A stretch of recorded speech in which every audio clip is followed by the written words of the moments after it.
Salut à tous, on se retrouve pour l'épisode 3024 du Zap Image. On commence aujourd'hui en ce lundi 12 août avec des anniversaires et tout d'abord celui de l'attaquant italien Mario Balotelli. Il fête aujourd'hui ses 34 ans, un talent immense, quelle carrière gâchée parce que peut-être il a fait des mauvais choix. Donc déjà une hygiène de vie très compliquée pour Mario Balotelli. Et aussi des choix de carrière un peu bizarres. Donc dommage parce qu'il avait un talent immense. Donc bon anniversaire à Balotelli. Et également d'autres anniversaires comme Matthijs de Ligt, le défenseur du Bayern. Il va quitter le Bayern là, dans les prochaines heures. Il va s'engager à Manchester. On va parler tout à l'heure. Donc il fête aujourd'hui ses 25 ans, le défenseur néerlandais. Et également Arthur Melo, joueur de la Juventus Turin, ancien joueur du Barça. Il fête aujourd'hui ses 28 ans. Wissam Ben Yedder actuellement sans club. C'est vrai qu'il a quitté l'AS Monaco. Pas de nouveau club trouvé. Il fête aujourd'hui ses 34 ans. Donc voilà, bon anniversaire à tous ces joueurs et également une grande équipe française. Tout le monde connaît ce club, c'est bien sûr le Paris Saint-Germain. Et le PSG fête aujourd'hui son anniversaire. Le PSG fête seulement ses 54 ans d'existence. Un tout jeune club, bien sûr, le PSG. Donc seulement un peu plus d'un demi-siècle d'existence, mais un palmarès quand même incroyable. Pour le PSG, 12 Ligue 1 remportées, 15 Coupes de France, 9 Coupes de la Ligue, 12 trophées des champions, une fois Coupe d'Europe des vainqueurs de Coupe, une Coupe Intertoto et une fois la Ligue 2 remportée. Donc immense palmarès, oui, peut-être il y en a qui vont dire oui, il n'y a pas encore de Coupe d'Europe. Enfin, il y en a une Coupe d'Europe des vainqueurs de Coupe, mais c'est pas la Ligue des Champions. Bon, ça va arriver bien sûr pour le PSG dans le futur, mais voilà, le palmarès est quand même impressionnant en France. Bon anniversaire au Paris Saint-Germain. On continue, on va parler, comme on le fait tous les lundis, de tout ce qui s'est passé sur ce week-end, dimanche et samedi niveau résultats. Et on commence tout d'abord samedi, il y avait une très belle affiche, le Community Shield, le vainqueur de la Première Ligue contre le vainqueur de l'FA Cup, donc c'était les deux Manchester.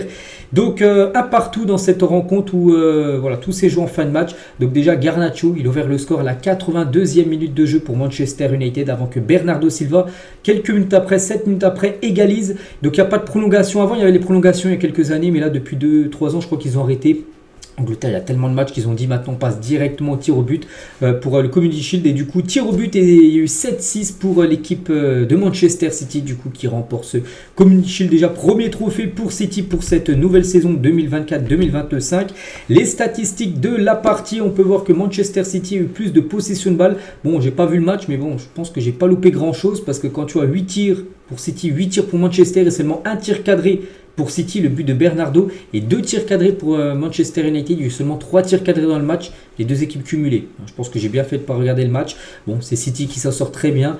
Pas beaucoup de frappes cadrées, mais voilà, il y a une frappe cadrée, ils ont égalisé, ils ont gagné après au tir au but. Donc parfait pour eux. Peut-être même un hold-up pour City face à Manchester United.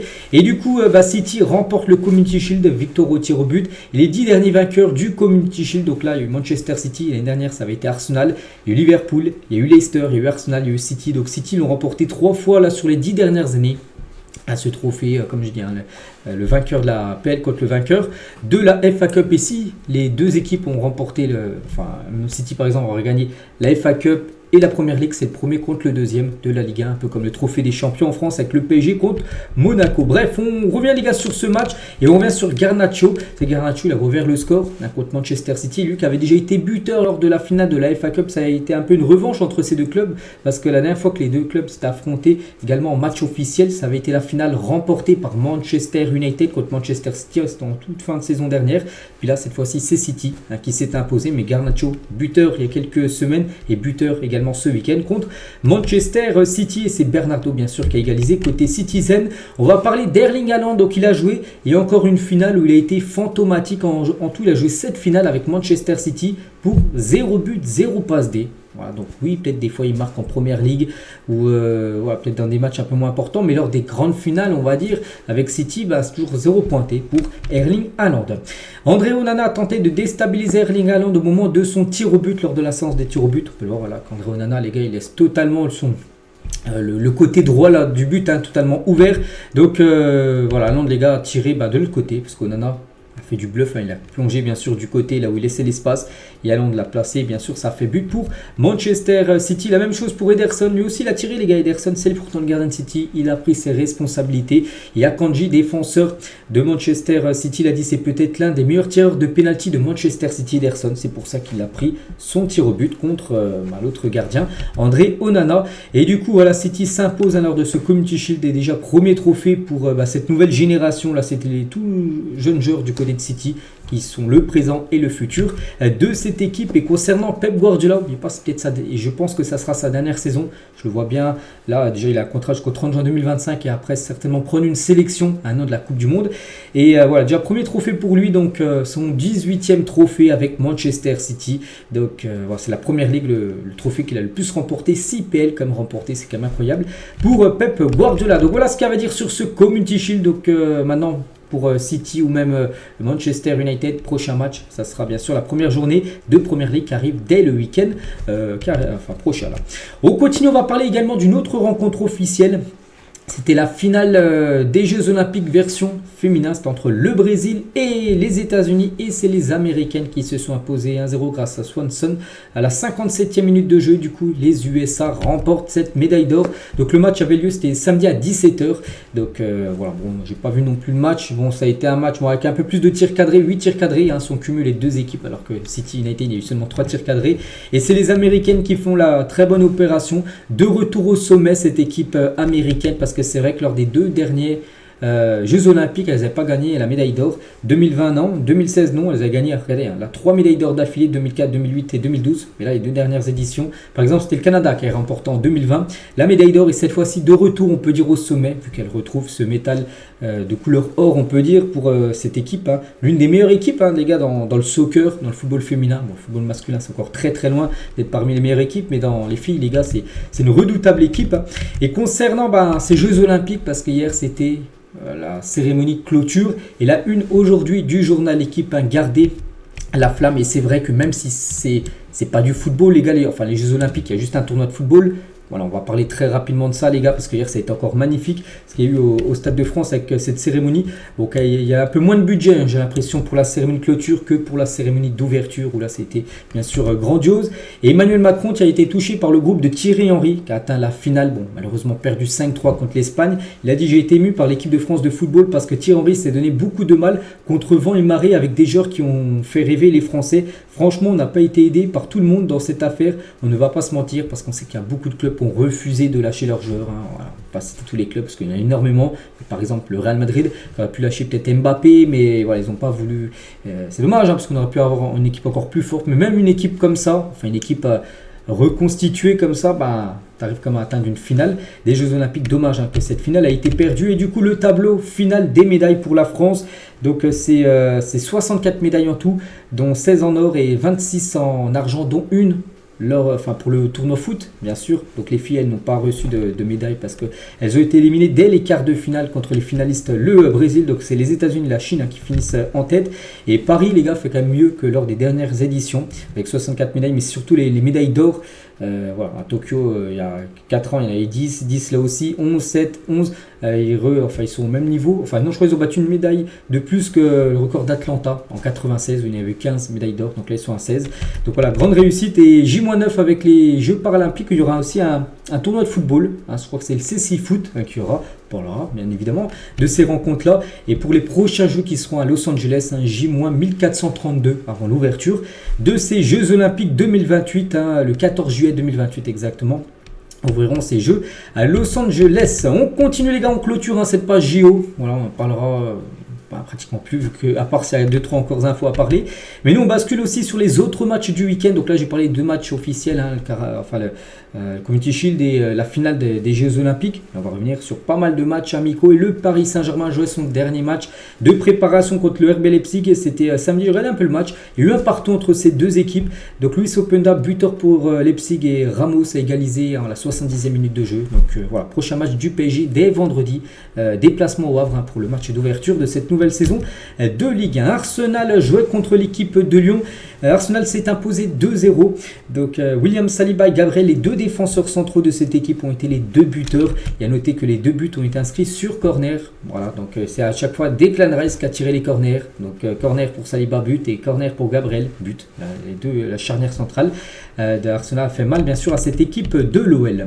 Il y avait un Atlético Madrid, Juventus Turin également ce week-end, et l'Atlético s'est imposé 2-0. Correa et Félix ont été buteurs. Et Félix, les gars, il avait déjà marqué contre Retafe il y a quelques jours en match de préparation, et là contre la Juve.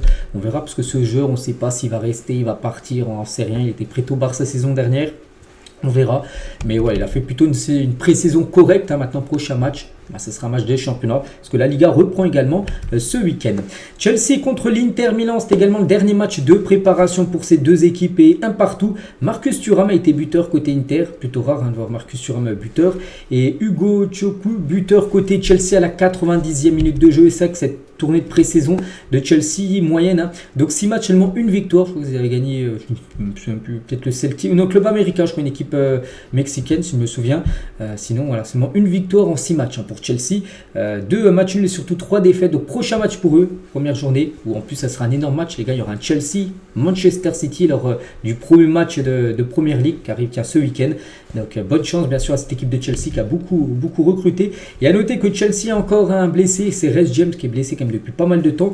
Et il s'est pas blessé lors du match là contre l'Inter, mais il s'est blessé au cours de la semaine. On apprend aujourd'hui qu'il a subi une rechute au niveau des ischio-jambiers à l'entraînement cette semaine. Et ischio-jambiers les gars, c'est musculaire.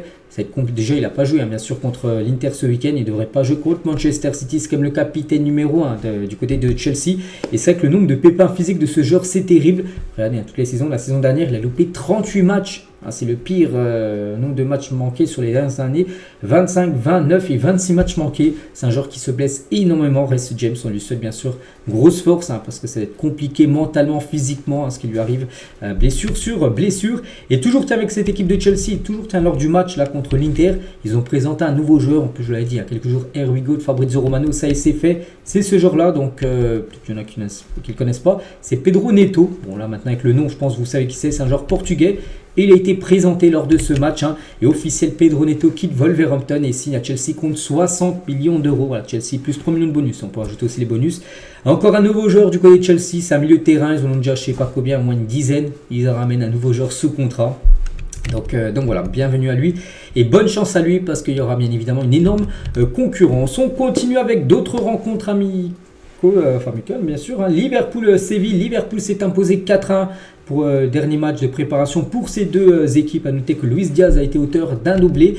Tottenham-Bayern Munich, c'était également un match amical. 5 buts dans la rencontre et c'est le Bayern qui s'est imposé 3-2. C'était du côté du Hotspur Stadium. Donc voilà, pourtant il menait 1-0. On peut voir l'équipe de Tottenham Kulusevski qui a marqué un doublé, mais il a marqué un but au bout d'une minute de jeu. Mais après, Upamecano, Gnabry et Thomas Müller ont inscrit des buts côté Bayern. Et par respect pour son ancien club, Harry Kane a refusé de soulever le trophée de pré-saison remporté par le Bayern Munich face à Tottenham. Donc oui, il a remporté un trophée. Bon, après, ce trophée compte rien du tout. Parce qu'Harry Kane est toujours à 0 trophée dans sa carrière. Parce que ce trophée gagné là, voilà, par rapport au match gagné contre Tottenham, ça vaut rien bien sûr. Mais vu que c'est le capitaine, en gros, il n'a pas voulu. Non, c'est pas qu'il est capitaine, mais c'est que surtout il n'a pas voulu lever en gros le trophée, tout simplement, à Harry Kane par rapport au respect de son ancien club, bien évidemment. Tottenham. Et voilà, Harry Kane de retour au Tottenham Hotspur Stadium. Parce qu'avant de jouer au Bayern, il jouait du côté de Tottenham où il a été de retour. La même chose pour Eric Dier aussi, qui a fait une longue carrière du côté de Tottenham. Et les deux ont reçu un petit cadeau, un petit coffret là de la part de leur ancien club. Le Dortmund joue aussi son dernier match de pré-saison avant le retour de la Bundesliga également ce week-end. Il joue contre Aston Villa, victoire 2-0. Emre Can et Julian Brandt ont été les deux buteurs en 2 minutes de jeu, 33 et 35e minute de la partie. Leverkusen contre le Betis Séville, un partout avec Belocian, l'ancien joueur de Rennes qui a été transféré il y a à peu près un mois. Il a été buteur côté Leverkusen contre un but de Jean-Mi. Côté Betis Séville, Marseille joue également son dernier match. Il joue à Augsbourg. Une équipe allemande et Marseille s'est imposé 3-1 pour son dernier match de pré-saison avec un but d'Harit, Luis Enrique et Mason Greenwood. Deux nouveaux buteurs, il a marqué 2 buts lors de la pré-saison. Donc voilà, l'OM s'impose et surtout pas mal. Voilà, il y a eu quelques victoires, il y a eu Toulon, Pau. Bon, vous allez me dire, oui, Toulon et même Pau, c'est même pas en Ligue 1. Mais ça reste bon pour la confiance. Donc prochain match, ça sera en plus un match compliqué. Rendez-vous maintenant dans toute une semaine. Bon, ça sera dimanche, je crois que c'est dimanche. Un match contre Brest. Une belle équipe qui a fini quand même 3ème de Ligue 1. C'est déjà un très gros match pour commencer pour l'Olympique de Marseille. Le FC Nantes a fait un partout contre Crystal Palace. On peut voir les 2 buteurs. Concernant d'autres équipes françaises, la Ligue 1 commence là. Dès vendredi avec le match d'ouverture PSG et Le Havre. Mais Toulouse joué Valladolid son dernier match et Toulouse s'est incliné 2-0 lors de cette rencontre ce week-end. Le Havre, ils ont pris une sacrée correction. Ils affrontent le PSG comme j'ai dit vendredi. Ils ont pris un 6-0 contre Bochum, une équipe en Allemagne. Donc là, ils préparent très mal la réception du PSG. Le Stade Rennais s'est imposé 1-0 contre l'équipe de Brême. Bourigeaud a été l'unique buteur. Bastia s'est imposé 2-1 du côté de Angers. Newcastle, c'était une belle affiche. Newcastle-Brest. Et c'est Newcastle qui s'est imposé s'imposer 1-0 pour cette belle équipe, parce que Brest, c'est un jeu de la Ligue des Champions, et Newcastle, on sait que c'est une très belle équipe. Le Stade de Reims contre l'AG Auxerre, ça a fini en 2 partout. Lens s'est imposé 3-0 contre Leicester, qui remonte en première ligue, et joueront la première journée là, d'ici quelques jours. 3-0 de Fulgini et Danso ont été les deux buteurs, parce que Fulgini a inscrit un doublé. Zach Lens a conclu sa belle préparation déjà, ils ont joué beaucoup de matchs, allez, tous les matchs. Si on compare avec le PSG, ils ont joué seulement 2 matchs de pré-saison. Sturm Graz et le RB Leipzig, regardez, il y en a au moins 8 matchs disputés par le Racing Club de Lens. On peut voir quand même beaucoup de victoires. Donc voilà, eux aussi, début du championnat dès ce week-end. Gladbach contre Strasbourg, Gladbach s'est imposé 1-0. Montpellier s'est incliné 3-1 du côté de Mayence. Nice s'est incliné, il y a eu beaucoup d'équipes françaises qui s'est incliné, on peut dire, ce week-end contre Ipswich 1-0. Et sinon d'autres résultats, peut-être d'équipes que j'ai pas parlé, il y a qui j'ai pas parlé. Tiens, là Saint-Etienne, là je peux voir, j'ai pas parlé, ils ont perdu. On a plutôt gagné les gars contre Holstein Kiel 3-2. Donc voilà, c'était les derniers matchs, même pour les équipes allemandes, françaises ou même anglaises de préparation, parce que maintenant il n'y a plus de matchs amicaux, maintenant c'est place au championnat qui reprend là d'ici quelques jours. On va parler de Raphaël Varane, ancien joueur de Manchester, il a été transféré à Como, premier match pour lui et déjà une blessure, il a joué 20 minutes, il s'est blessé. Voilà, c'était un match Coupe d'Italie, c'était un match officiel contre la Sampdoria. Il y a eu un partout, donc son équipe s'est inclinée 4-3 au tir au but, donc déjà Como déjà éliminé. Et le défenseur français sorti prématurément sur blessure au bout de 20 minutes de jeu après son premier match avec Comme. Donc on ne sait pas combien de temps il est blessé, Raphaël Varane. Donc on lui souhaite bien sûr un très bon rétablissement. On revient un an jour pour jour en arrière, c'était le 12 août 2023. Et Ousmane Dembélé quittait le Barça et s'engageait au Paris Saint-Germain contre 50 millions d'euros. Quel bilan faites-vous depuis sa signature?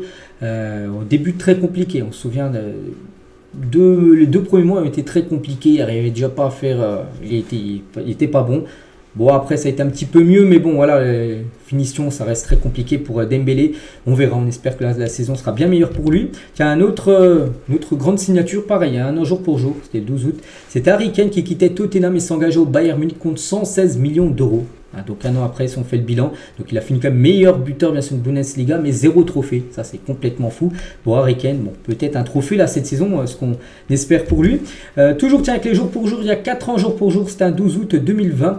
Le PSG, son héros Choupo-Moting renversait l'Atalanta et se qualifiait en demi-finale de Ligue des Champions. C'était à quart de finale, il perdait 1-0 le PSG jusqu'à la 88e minute de jeu, ils ont gagné 2-1, un but de Choupo-Moting et je crois Marquinhos. En 2 minutes, voilà, en toute fin de match, c'était même pas en prolongation, le match avait été gagné 2-1. Et il se qualifiait contre Leipzig en demi-finale. Donc c'était il y a 4 ans jour pour jour. Souvenez-vous, c'était les matchs à huis clos, version Ligue des Champions, version Covid, qu'il fallait finir à cette LDC. Donc c'était sur un match sec. C'était il y a 4 ans jour pour jour. Et toujours avec les jours pour jour, il y a 21 ans jour pour jour, un certain Ferguson signait le jeune Cristiano Ronaldo en provenance du Sporting. Après un match amical contre le club portugais, l'ensemble du vestiaire avait demandé à recruter ce talentueux jeune joueur. Parce qu'il y a un match amical Manchester United. Sporting avait été tellement bon, Ronaldo. Il aurait fait la misère et tout le monde se disait mais qui est ce joueur, parce que personne ne le connaissait. Et le vestiaire de Manchester, ils avaient dit il faut acheter ce joueur. Il avait été acheté, puis voilà, après on sait bien sûr la carrière de Cristiano Ronaldo à Manchester et sa carrière globalement qui a été incroyable. On continue, on va parler de Julian Alvarez, est arrivé à Madrid, c'était hier soir, donc voilà, c'est mis normalement aujourd'hui, ça va se faire. Alvarez signe déjà des maillots de l'Atlético Madrid, tout est bouclé.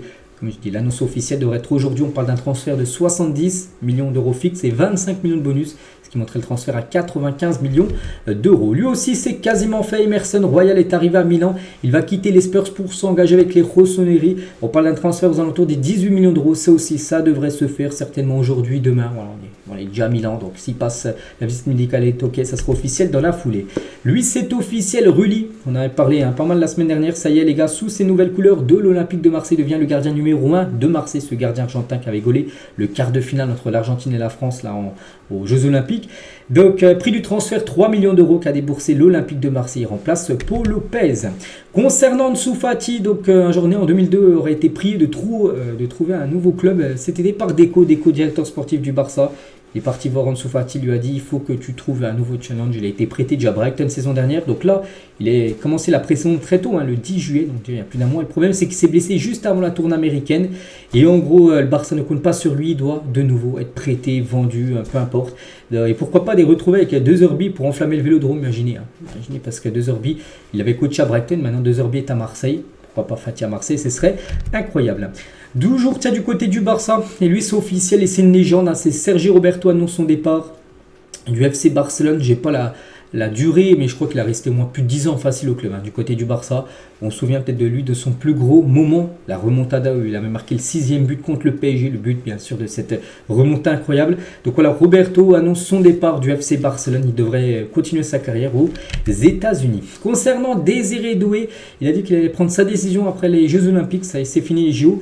Et d'après beaucoup d'infos, enfin de journalistes, Fabrice Hawkins, Santi GFM, même Fabrizio Romano, j'ai même vu un tweet de lui, il dit qu'il a une préférence pour le Paris Saint-Germain, c'est incroyable. Pourtant, il y a encore une semaine, on parlait plutôt d'une préférence pour le Bayern, mais ce serait plutôt le PSG qui devrait rejoindre, et ça, c'est un énorme coup pour le PSG. Donc le travail acharné de Nasser sur le dossier Doué a payé. Il faut maintenant trouver un accord avec le clan du joueur et avec le Stade Rennais pour qui le PSG sait à quoi s'attendre pour le montant du transfert. Ça devrait être au moins 60 millions d'euros que le PSG devrait débourser voilà, pour s'offrir Désiré Doué. Tout devrait vite se faire là dans la semaine. Voilà, parce que, comme je dis, les JO sont finis. Lui était focus à 100% sur les JO.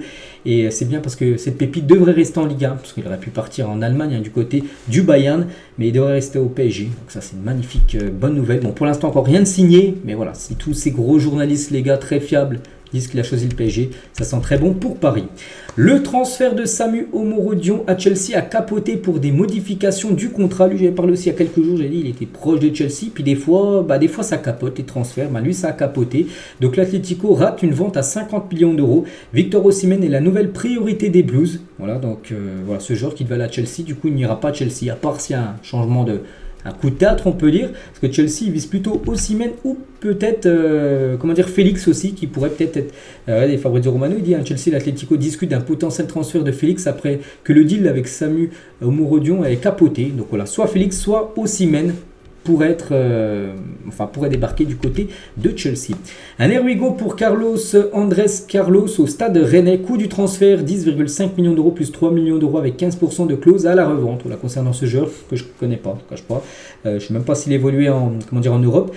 Donc il va débarquer du côté de Rennes là, certainement dans la semaine. Le Stade Rennais toujours aussi avance sur le dossier Eli Junior Croupi, un tout jeune joueur de 17 ans qui a joué l'Euro 17 avec l'équipe de France. Ce joueur de Lorient pourrait filer du côté du Stade Rennais. On a déjà parlé quelques fois bien sûr de ce joueur, donc ce serait bien de le revoir encore du côté de la Ligue 1 parce que Lorient joue en Ligue 2 saison prochaine. Félix Le Maréchal va quitter Monaco et rejoindre Strasbourg pour 8 millions d'euros. Tout est dit concernant ce joueur. Il va débarquer à Strasbourg, il aura certainement plus de temps de jeu. Du côté de Monaco, là, sens inverse, un joueur pourrait débarquer. C'est fait pour Paris Brunner à l'AS Monaco. Il devrait quitter Dortmund, direction l'AS Monaco. Ça aussi, ça devrait se faire dans la semaine. La Juventus a trouvé un accord oral avec la Fiorentina pour Nicolas Gonzalez. L'attaquant argentin arrivera sous la forme d'un prêt avec une option d'achat obligatoire. Dernier détail à régler concernant ce joueur de la Fiorentina qui devrait signer du côté de la Juventus Turin. Mathis de Ligt, qu'on parlait tout à l'heure, je dis c'est son anniversaire. Voilà, très bon anniversaire à lui. Mais allez, c'est une photo de ce matin. On peut voir là, il fait beau à Munich, tout ça. Direction, il est à l'aéroport de Munich, direction l'aéroport de Manchester pour aller signer son contrat. Tiens, déjà passé sa visite médicale et après signer son contrat, si tout est ok. Donc Mathis de Ligt est à l'aéroport de Munich et va s'envoler pour Manchester. Il va passer sa visite médicale aujourd'hui et signer un contrat de 5 ans avec les Red Devils. Donc prix du transfert 45 millions d'euros fixe que va débourser Manchester United plus 5 millions d'euros de bonus. Erwigo de Fabrizio Romano. Le joueur, comme j'ai dit, il est en route actuellement du côté de direction Manchester. Voilà. Si tout est ok, d'aujourd'hui, voire peut-être demain, ça devrait être officiel. De Ligt, il y a Lenny Yoro aussi qui a signé, il y a Lisandro Martinez, il y a Harry Maguire en défense centrale, tu as Evans, bon c'est vrai que tu as eu quelques départs comme Raphaël Varane, mais voilà, il y aura quand même du monde en défense centrale. C'est pas fini les gars, un autre joueur, pareil, du Bayern devra la Manchester, c'est Nousser Mazraoui à Manchester United. Erwigo également, montant du transfert 20 millions d'euros, bonus compris. Voilà, et c'est pas fini, un autre joueur devrait également débarquer du côté de Manchester United, c'est Aaron Wan-Bissaka. Non, lui c'est à West Ham, plutôt Erwigo. Alors, je sais pas pourquoi j'ai dit pour ça Manchester, mais c'est plutôt à West Ham. Voilà, Erwigo et montant du transfert 17 millions d'euros.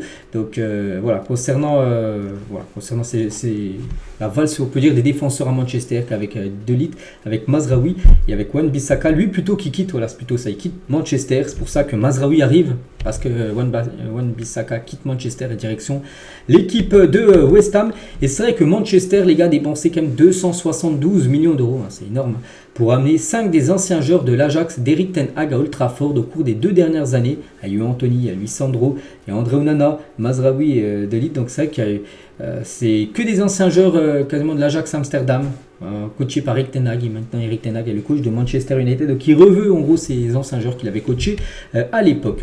On va parler de ce joueur Gonzalo Borges que j'avais parlé quelques fois la semaine dernière. J'ai dit qu'il était proche de Strasbourg, il ne devrait finalement pas signer à Strasbourg. Le joueur aurait décidé de rester à Porto malgré un accord avec le Racing Club de Strasbourg. Il avait un accord, mais au dernier moment, il a dit non. En gros, il préfère rester à Porto pour continuer sa carrière. Jean-Claire Todibo, lui, c'est officiel. Il s'engage avec West Ham, montant du transfert 40 millions d'euros. N'oubliez pas que le Barça va toucher 20% de cette somme. Il a mis une clause à l'époque quand il avait vendu du côté de Nice. Donc voilà, West Ham réalise un des mercatos les plus intéressants d'Europe avec Kilman 47, Sumerville 29, Fulcrer 27, Guilherme 23, Rodriguez qui est arrivé libre et Todibo, donc prêt avec option, c'est une option d'achat, Todibo, c'est-à-dire dans un an ils l'achèteront ou non, 40 millions d'euros. Voilà, pas mal cette équipe de West Ham, et c'est vrai que si on fait le 11 potentiel de West Ham la saison prochaine avec Fulcrer en attaque, Sumerville, Kudus, Bowen, Alvarez, t'as One Pros, t'as Kilman et Todibo, les deux défenseurs centraux, et Areola au but, c'est pas mal, on verra. Maintenant c'est bien d'avoir une belle équipe sur le papier, maintenant il faut que ça matche, on va dire, entre les joueurs, mais belle équipe du côté de West Ham. Du côté du Paris Saint-Germain, le PSG a repoussé une approche du Racing Club de Lens pour Arnaud Tenas, qui est intéressé, vu qu'il a gagné la médaille d'or avec l'Espagne, et du coup le PSG ne veut pas le vendre. Pourtant le PSG a déjà Safonov et Donnarumma, et Arnaud Tenas qui sera peut-être le troisième gardien, mais il souhaite le conserver. Moi je pense qu'il aurait pu avoir beaucoup plus de temps de jeu à Lens que du côté de Paris. Tiens, notre Erwigo, c'est Fabio Carvalho à Brentford. Erwigo, prix du transfert, donc Brentford va débourser 23 millions d'euros plus bonus pour s'offrir ce jeune joueur portugais, qui a très peu joué. Du côté de Liverpool, il a joué quelques matchs, mais vraiment très peu. Donc il devrait filer du côté de Brentford. Sur le départ du côté de la Fiorentina, Amir Richardson ne sera pas remplacé par le Stade Rennais, lui qui a réalisé une très belle compétition, les Jeux Olympiques avec le Maroc, où il a décroché une médaille de bronze. Donc ce joueur va signer là dans la semaine à la Fiorentina. Donc ça sera un prêt payant de 4 millions d'euros avec une obligation d'achat de 5 millions d'euros et un bonus de 1 million d'euros. Voilà, il va signer à Fiorentina. Et en gros, du côté de Reims ne va pas chercher son remplaçant. Ils ne recruteront pas un joueur pour remplacer le joueur marocain. Officiel, Dominique Solanke quitte Bournemouth et s'engage à Tottenham jusqu'en 2030. Il s'agit du transfert le plus coûteux du club des Spurs. Prix du transfert 75 millions d'euros. Avant c'était Richarlison, le plus gros transfert, qui était à 60 millions d'euros quand il a quitté Everton pour Tottenham. Et c'est lui maintenant le plus gros transfert de l'histoire de Tottenham et la plus grosse vente aussi de Bournemouth. Genre sous-côté Dominique Solanke, parce que peut-être il joue à Bournemouth, c'est pour ça on n'en parlait pas trop. Mais très bon joueur, moi qui parle de quasiment tous les matchs, même de Bournemouth en première ligue saison dernière. Et il a marqué pas mal de buts, donc il s'engage du côté de Tottenham. Magnifique recrue, et actuellement c'est lui le transfert le plus cher. C'est vrai qu'il n'y a pas eu des montants énormes, si on compare des fois des années avec des Neymar à 222, par exemple l'année dernière on parlait d'Harry Kane, alors 116 millions d'euros, il était transféré de Tottenham au Bayern. Donc là le plus gros transfert, celui de Solanke, voilà, du côté de Tottenham. Donc là c'est marqué 75 avec bonus, sinon c'est 64,3 sans bonus. Voilà, ligne euro, deuxième plus gros transfert, 62 plus, il y a 8 millions aussi de bonus si les bonus sont activés. Et Moussa Diaby, voilà, les trois plus gros transferts de toutes les équipes en Europe. Donc après il reste encore une vingtaine de jours de mercato, ça se peut bien sûr qu'il y a des transferts qui par exemple celui d'Osimhen, je pense que s'il est transféré au PSG ou même à Chelsea, il serait bien sûr en numéro 1. Officiel, Caleb Willet signé à Strasbourg. Voilà, ce joueur, les gars, débarque du côté du club alsacien. Concernant Raheem Sterling, et c'est la Juventus Turin qui est venue au renseignement auprès de Chelsea pour Raheem Sterling. Cette piste existe en cas d'échec dans les dossiers Francisco Conceição et Jadon Sancho. Voilà, donc Sancho, pour l'instant, je le vois plutôt du côté du PSG. Et Conceição, un tout jeune joueur qui avait été buteur avec le Portugal lors des Jeux, je sais plus où il joue, pas des Jeux, de l'Euro, désolé. Je sais plus où il joue, ce Conceição, peut-être au Benfica, ou je sais plus trop, bref, je ne vais pas dire de bêtises. Donc voilà, Sterling peut être un plan C en cas de non-arrivée de ces deux-là. Officiel, Irvine Cardona ne reviendra pas à l'AS Saint-Etienne. L'attaquant français s'est engagé avec l'Espagnol Barcelone. Pourtant, lui, il avait été prêté de janvier jusqu'à la fin de saison avec Saint-Etienne. Il a marqué pas mal de buts et Saint-Etienne voulait le conserver pour la saison en Ligue 1. Et du coup, non, parce qu'il va signer du côté de l'Espagnol. Enfin, c'est officiel, il a signé du côté de l'Espagnol Barcelone, une équipe qui remonte en Liga la saison prochaine. Des nouvelles d'Alexis Sanchez, lui aussi. On a pas mal parlé là ces derniers temps. Et la semaine dernière, j'avais dit qu'il voulait peut-être faire son retour à l'Udinese. Ça y est, c'est fait. 13 ans après son départ, Alexis Sanchez, 35 ans, revient à l'Udinese avec un contrat d'1 an. Toujours sympa à voir ce genre de retour en espérant pour lui que ça marche, pour l'ancien joueur de l'Inter même de Marseille. Donc ça sera Udinese pour cette nouvelle saison avec le numéro 7 dans le dos pour Sanchez qui avait joué de 2008 à 2011 du côté de cette équipe. Cerendour à Beşiktaş, here we go. Donc le milieu de terrain italien va être prêté par le Paris Saint-Germain. Il a déjà été prêté à Braga la saison dernière. Et là ça sera en Turquie où il va être prêté le milieu italien. Concernant Osimhen, tiens, on a un peu parlé tout à l'heure là, donc la direction du Napoli confirme que Victor Osimhen souhaite quitter le club et c'est officiel. Victor Osimhen a demandé à quitter le club, il veut partir, il est parti voir sa direction, il a dit il veut partir en gros. Voilà, donc il y a un mot de sortie, c'est Kvaratskhelia lui qui ne pourra pas quitter, mais lui il peut quitter l'équipe de Naples, donc il sera vendu parce qu'il reste encore 20 jours de mercato. Il sera vendu, après on ne sait pas quelle équipe, donc j'ai dit entre deux clubs ça va jouer, le PSG et Chelsea. Officiel, Joan Le Penant est prêté avec option d'achat par Lyon en direction du FC Nantes pour la durée d'un an. Voilà pour ce joueur qui va avoir beaucoup plus de temps de jeu je pense à Nantes que ce qu'il avait du côté de Lyon. Nico Williams a dit oui au Barça selon Sport, bon c'est le selon Sport, c'est un journal catalan. Et Nico Williams pourtant qui a repris l'entraînement à Bilbao, on pensait qu'il allait rester à Bilbao.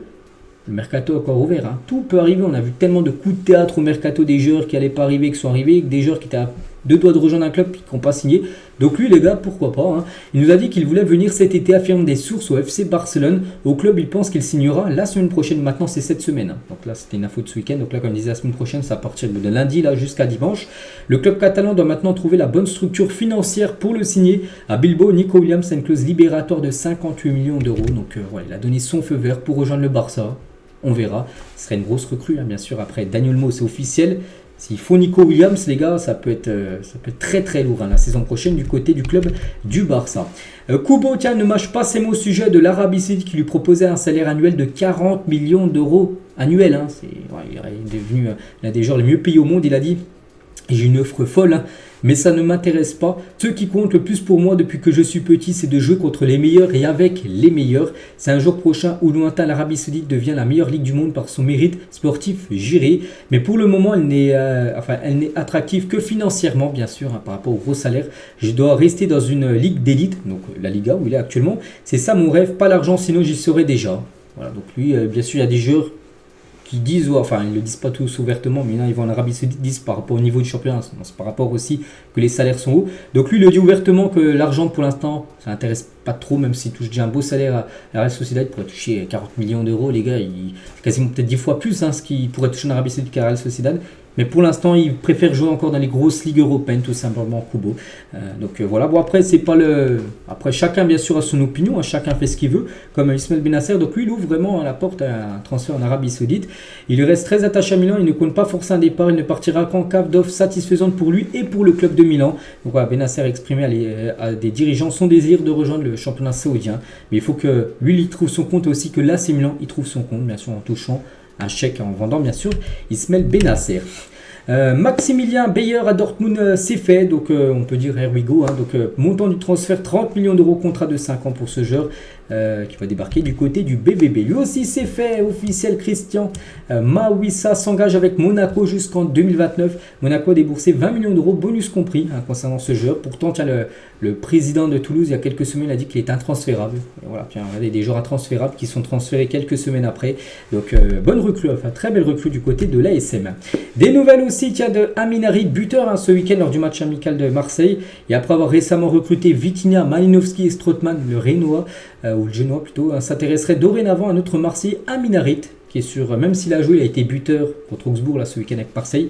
Il devrait être vendu. Et voilà, le Génois en Italie serait fortement intéressé. Des nouvelles de Nolan Roux, ancien joueur par exemple de Saint-Etienne, il a joué à Brest, il a joué dans beaucoup d'équipes. Après avoir disputé 464 matchs en professionnel, Nolan Roux s'engage avec l'Olympique Fourquessien, une équipe de D2 départementale. Voilà, donc c'est un niveau départemental. Moi personnellement, c'est le niveau joue.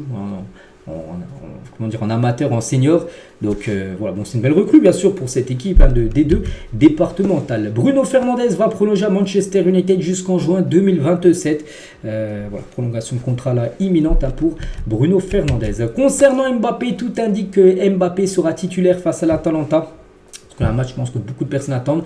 C'est la Super Coupe d'Europe, le Real contre l'Atalanta, c'est mercredi, c'est en Pologne cette rencontre. Et Mbappé devrait bien être titulaire et jouer ses premières minutes du côté du Real. Et normalement, enfin d'après ce qui se dit, d'après Marca, c'est un 4-4-2 en losange avec Mbappé et Vini Junior en attaque. Bon après, ça se peut que ça soit un 4-3-3 pour mettre aussi Rodrigo. Mais voilà, Mbappé devrait bien être titulaire pour cette rencontre. Et des changements dans le jeu auront lieu cette saison au Real Madrid. A encore Carlo Ancelotti l'a dit, peut-être que nous jouerons un football différent, plus direct. Nous jouerons peut-être un système différent cette année. Nous ne devons pas oublier que le système avec lequel nous avons joué nous a donné beaucoup de succès.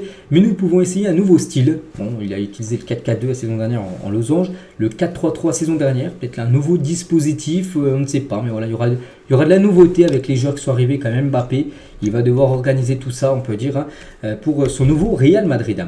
Guillaume Rest réagit aux critiques après la finale des Jeux Olympiques où il a pris quand même 5 buts, 8 tirs cadrés de l'Espagne, 5 buts encaissés. Ça a été quand même une finale très compliquée. Il a dit, tant que c'est moi qui vois, c'est bon, mais il ne faut pas que la famille, ma mère, ma copine commencent à voir ça parce qu'il y a des messages qui sont compliqués, parce que sur les réseaux sociaux, il a vu bien sûr des messages où il n'a pas été bon et il dit il dit en gros que pour lui, quand il lit, lui il arrive à surmonter ça, mais si c'est sa copine, sa famille qui voit, ça n'a pas trop passé.